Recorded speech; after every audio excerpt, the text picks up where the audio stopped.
While today the image of the Menendez family, and the Menendez brothers especially, is one of glamour, there is much hiding underneath that perfection. But it was behind the fineries and the joys of life that Lyle and Eric Menendez lived through nothing short than turmoil of worry and abuse. In August 1989, everything took a weird twist when the two siblings, in sorrow, actually went ahead committing the unthinkable, slaughtering their own parents. This is no plot of crime. It is a story of how circumstances pushed an individual to the brink and desired to be heard. Before we embark on quantifying the event,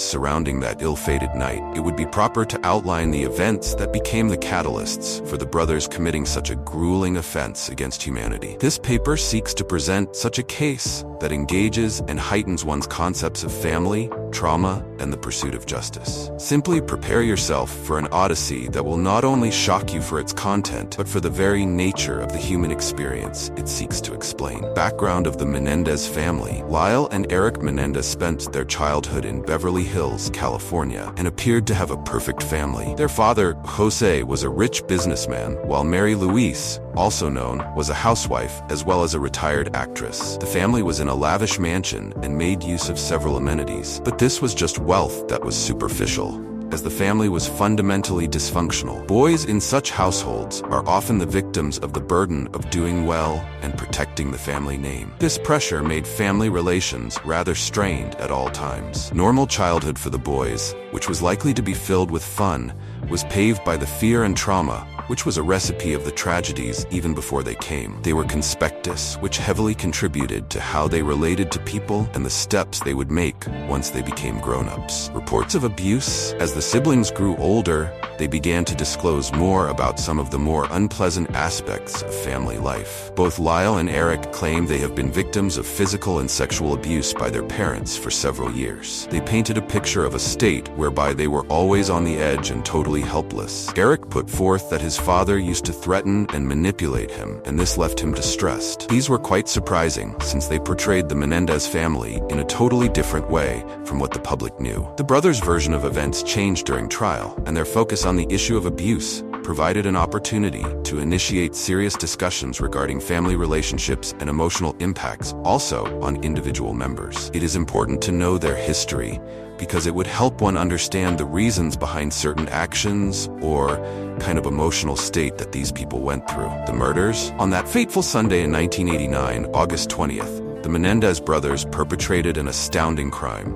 They killed their parents in the family house. The scene became disturbing and brutal as Jose and Mary Louise were shot multiple times by the brothers who used their shotguns. These two boys decided to attempt to mask the crime and pretend as if nothing happened to them. This included feigning grief, which, at first, helped them escape attention. What, however, made the investigators lose faith in them were the peculiarities and contradictions they discovered in the twins' arguments. Gradually, everything became clear, and the boys admitted their guilt. It was a very cruel and brutal deed to commit, and it shocked not only the people living there, but the entire country.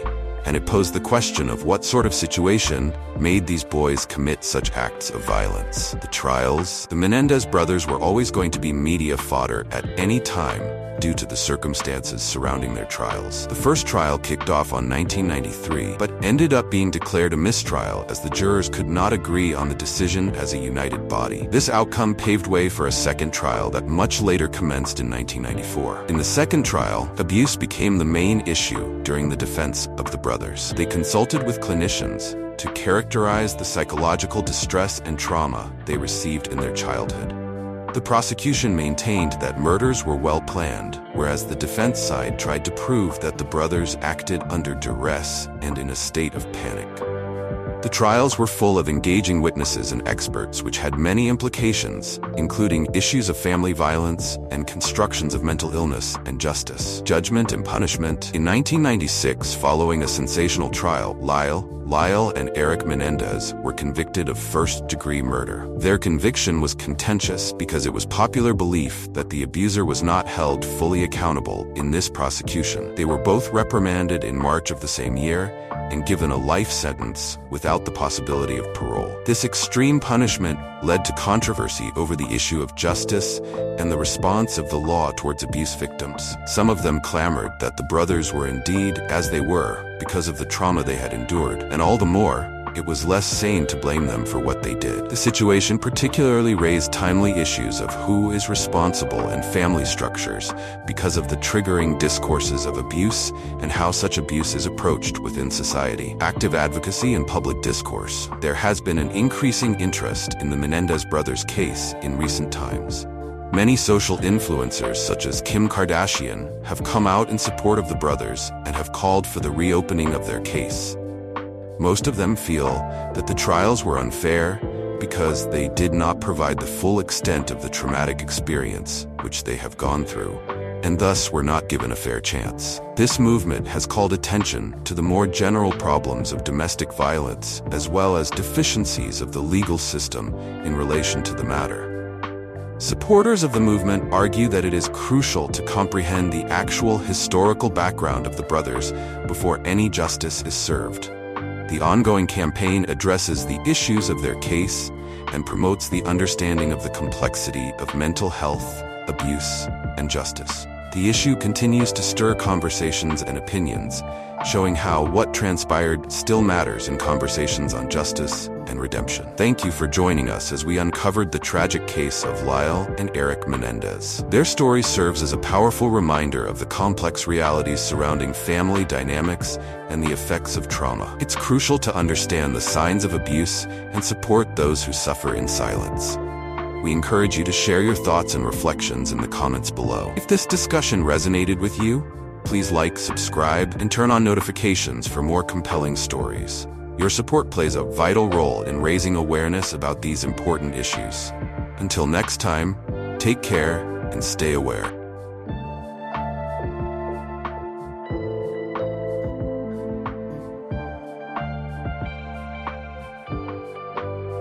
The sleepy settlement of Eddy, Texas was attended to not only its physical activities concerning agriculture before a long-standing dispute came to take many lives in the form of a double homicide that most made in the media. A member of the notorious Cossacks motorcycle club, Romi Frentescu, is charged with the strangulation of Michael Morris and murder of his son Braxton Johnson. What was initially a purely personal and cold squabble escalated into a heated fight, and two persons' lives were cut short rather cruelly and unexpectedly. Given the dramatic turns of grueling evidence and self-defense, this case is certainly going to bring up more excitement as the battle for justice is fought by all parties involved. Background of Michael Morris, Braxton Johnson, and Romi Frentescu. Michael Morris, 38, and his son, 18-year-old Braxton Johnson, were then resident people of the state of Texas. They were both shot and killed by Cossacks motorcycle club member Romi Frentescu, aged 32. The conflicts between the two families were threatening to break out, and once again peace was restored to the country. It is reported that Morris and Frentescu were involved in some kind of chaos which until now has not been highlighted. In all probability,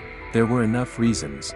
It is not stated exactly what all and how much their conflict was about. This is what turned the conflict into violent mayhem when Michael's son Braxton was dragged into the ongoing melee between his father and Frentescu. On the very same day, Morris and Johnson's melee fighting went out of bounds and claims of lives of both men. Nevertheless, Braxton was also rushed to the emergency room and after battling for his life died from gunshot wounds sustained. Motorcyhick is not only an active biker and member of the Cossack Motorcycle Club but also had a fling with Morris which ended with them fighting. While such arguments may seem reasonable, one must remember that it were the police reports which discredited her side of the story that did the most damage. In this tragic apart, 2 people have died, 1 family has been ripped apart, and C is facing the death penalty for murder charge, all of which are second to the story of violence to the motorcycle club. The suspect, Romi Frentescu, the center of one of the most publicized murder investigations.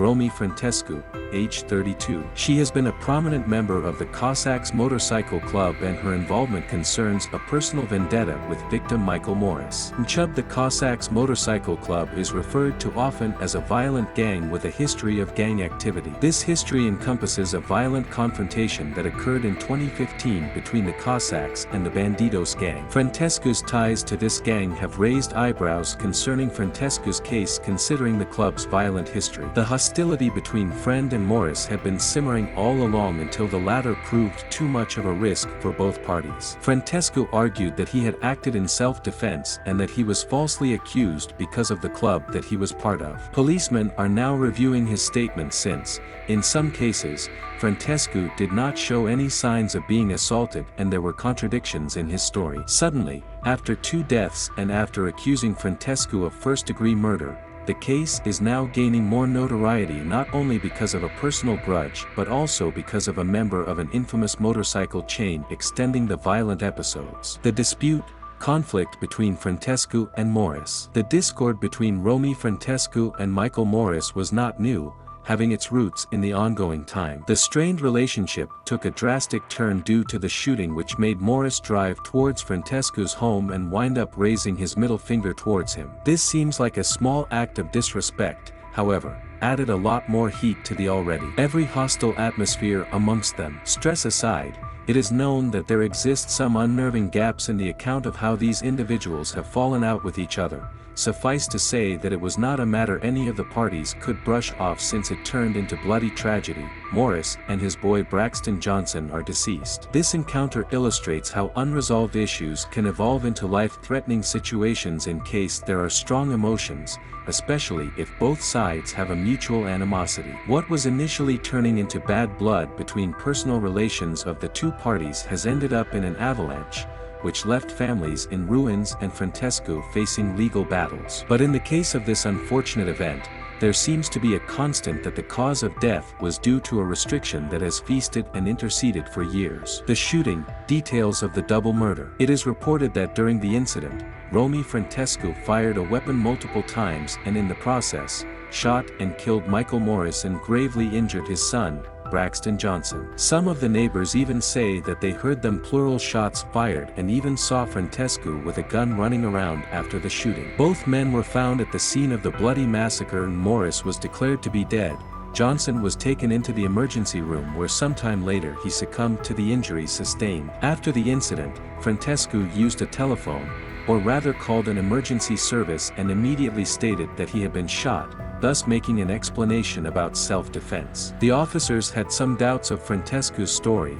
Violations and other incidents of that magnitude would definitely create some holes in his account. He had not sustained any kind of damage, and that was one other reason as to why one would consider his tale in a straightforward manner. Stopping CPR, Frentescu's order. At the scene of the incident, a nurse passing by immediately began administering CPR on Michael Morris. Romi Frentescu approached the nurse and ordered her to cease the rescue attempts, saying that he wants Morris dead. Scary as it might have been to that nurse, she gave up reviving him and later told the police. This obviated further exculpatory information the prosecution had regarding why Frentescu's bullets claimed Morris' life and added new nuance to the counts against Frentescu in terms of his execution of self-defense and his motives. The investigation, police findings and discrepancies in Frentescu's story. As police got to the scene, they realized Romi Frentescu's narrative was not consistent. For example, Frentescu described defending himself during an assault,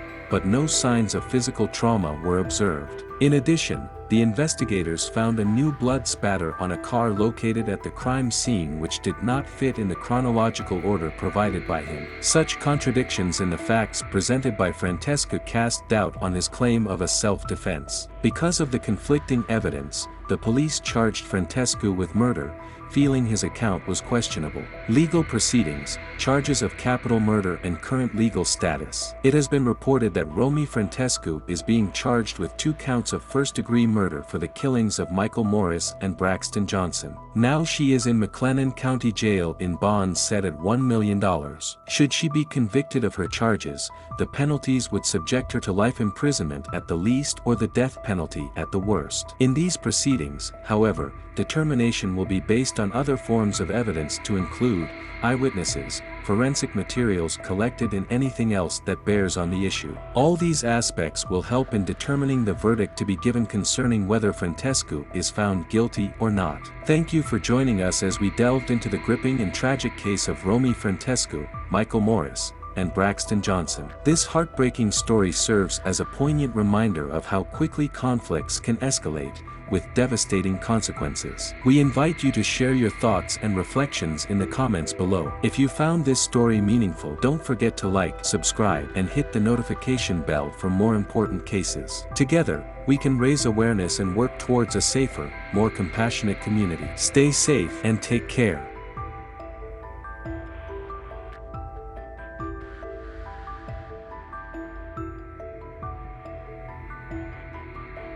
In October 2020, a horrifying crime shocked the small town of New Boston, Texas. A woman named Taylor Renee Parker carried out a brutal and unimaginable act of violence against 21-year-old Reagan Hancock. This disturbing case involved murder, deception, and the tragic loss of not only Reagan, but also her unborn child. The case began when Taylor Parker, desperate to maintain a series of lies about her own life, made a plan to steal Reagan's baby. Parker had told her boyfriend and others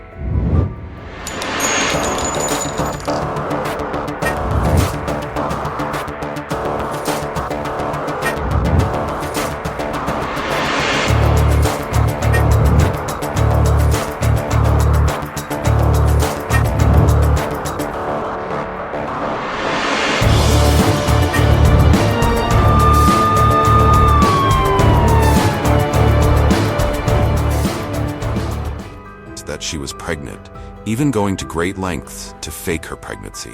She posted pictures online, wore fake pregnancy bellies, and shared ultrasound images that weren't hers. As the weeks passed, she found herself running out of time and unable to keep up the lie. Her relationship with her boyfriend depended on the belief that she was expecting a baby, and Parker was determined to maintain that deception at all costs. Reagan Hancock was someone Parker knew through social media. Reagan was happily married and expecting her second child, a baby girl she had already named Braxton Sage. Reagan, excited about the new addition to her family, was 7.5 months pregnant when Parker came into her life in a more sinister way. Reagan had no idea that Parker, who had been following her online, was plotting something unthinkable. On October 9, 2020, Taylor Parker went to Reagan's home in New Boston with a terrifying plan. Parker attacked Reagan, hitting her in the head multiple times. The blows were so violent that they caused fatal injuries. But the violence didn't stop there. Parker then took a scalpel and cut Reagan's baby from her womb. Reagan, helpless and bleeding, tragically died from the brutal assault. The baby Braxton was taken from her mother's body by Parker, who planned to claim the child as her own. After committing the crime, Parker fled the scene with the baby, leaving Reagan dead in her home. Parker was determined to make her boyfriend believe that she had just given birth. She drove away, with the baby in her car, and tried to convince police officers who later stopped her that she had just delivered the baby herself. However, the baby, like Reagan, did not survive the violent act. The officers quickly realized something was wrong when they saw the condition of the newborn, and took Parker into custody. Meanwhile, Reagan's family made the horrifying discovery of her body. Reagan's mother was the one who found her daughter lying in a pool of blood in her home. The shock and grief were unimaginable as they learned what had happened to both Reagan and her unborn child.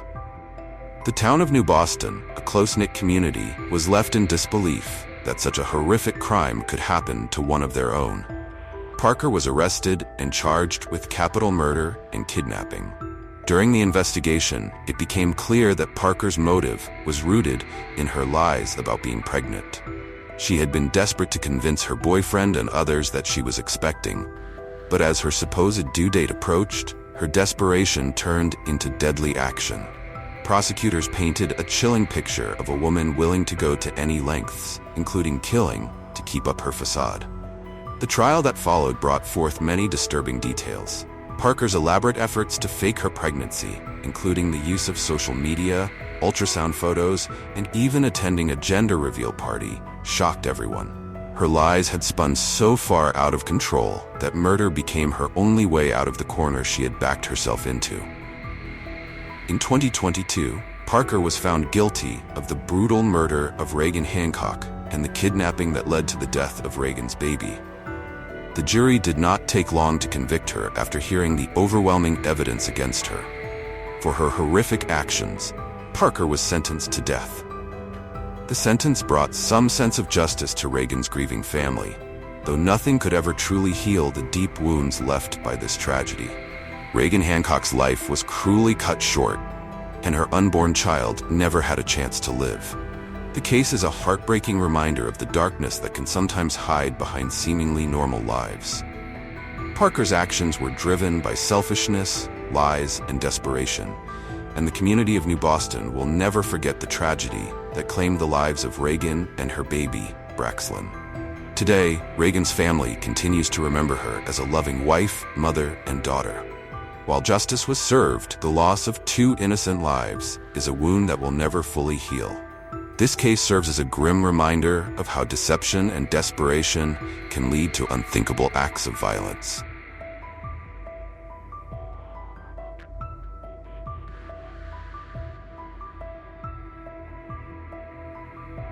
The tragic case of Kara Nichols illustrates the heart-wrenching challenges faced by families when loved ones go missing, particularly when societal biases overshadow the search for justice. Kara, a vibrant 19-year-old, disappeared on October 9, 2012, after leaving for what was supposed to be a modeling shoot in Denver. With her striking green eyes and a passion for fashion, she was more than just a young woman. She was someone full of dreams and aspirations. Yet, the circumstances surrounding her disappearance soon revealed a darker side of society's perceptions. When Kara failed to return home, her brother, Taryn, became increasingly worried. His concern deepened when he found her apartment untouched, with all her belongings, including her laptop and purse, still inside. This alarming discovery led him to report her missing to the police. Unfortunately, the initial response from law enforcement was far from supportive. Officers speculated that Kara may have simply gone off with a boyfriend or decided to cut ties with her family. This dismissive attitude was not just hurtful. It was part of a troubling trend where victims, particularly those involved in high-risk lifestyles, are often blamed for their own disappearances. As weeks turned into months, Kara's family relentlessly searched for answers. They distributed flyers and sought help from friends and community members, demanding that law enforcement take the case seriously. Eventually, the El Paso County Sheriff's Office began an investigation, but it was plagued by inefficiencies and biases from the outset. Investigators discovered that Kara had been working as an escort, a fact that shocked her parents. This revelation cast a shadow over her case, shifting the focus from finding her to judging her lifestyle. Public interest in Kara's case quickly waned as the stigma associated with her work overshadowed her disappearance. As news agencies ceased coverage, the investigation ground to a halt. Despite tips from concerned citizens and potential sightings, law enforcement struggled to make significant progress. The situation only worsened when, in May 2014, Deputy Sheriff Cliff Porter admitted to having cut corners in the investigation. He revealed that key evidence had been overlooked, including vital information that could have advanced the search for Kara. This admission reignited the Nichols family's determination to hold authorities accountable for their negligence, but by then, precious time had been lost. It wasn't until February 2022 that a breakthrough finally emerged. Christina Hollendorfer, the ex-wife of a man named Joel Hollendorfer, came forward with a shocking confession. She claimed that Joel had admitted to killing Kara on the night of her disappearance. Christina revealed that Joel had hired Kara for an encounter, but things took a tragic turn when he strangled her during what was supposed to be a consensual meeting. In a panic, Joel buried Kara's body on his family's farm, hiding her remains under a horse's grave. This confession allowed authorities to conduct a thorough search of the Hollendorfer property. In February 2022, Kara's remains were found buried alongside a horse skeleton, confirming the horrifying truth about her fate. For Kara's family, this discovery provided answers they had long sought, yet it also reopened old wounds and raised new questions about justice. In 2023, Joel Hollendorfer was put on trial for Kara's murder. During the trial, he claimed her death was an accident, stating that he had unintentionally strangled her in a moment of passion. However, the prosecution argued that his actions were deliberate. Experts testified that strangulation is rarely accidental, pointing out the broken hyoid bone in Kara's neck as a clear sign of foul play. The defense attempted to shift the blame to Kara's history of drug use, which they claimed made her more vulnerable. This line of defense enraged Kara's family, who felt it dehumanized their daughter and reduced her to her struggles rather than acknowledging her humanity. Ultimately, the jury found Joel guilty of second-degree murder and sentenced him to 24 years in prison. For Kara's family, this outcome felt like a gross miscarriage of justice. They had hoped for a life sentence, believing that Joel's actions warranted far greater punishment. Even with the verdict, the family's pain lingered. They felt their daughter had been treated unfairly in both life and death, a victim not just of a crime, but of societal judgment. Kara's story is a painful reminder of how quickly a life can be overshadowed by biases and misconceptions. It highlights the importance of perseverance in the pursuit of justice and the critical need for families to advocate for their loved ones. In the face of indifference, the Nichols family's relentless pursuit of answers ultimately uncovered the truth, yet it also exposed the deep-seated flaws within the justice system. The legacy of Kara Nichols serves as a call to action, urging society to view victims through a compassionate lens and ensuring that every voice is heard, regardless of lifestyle choices.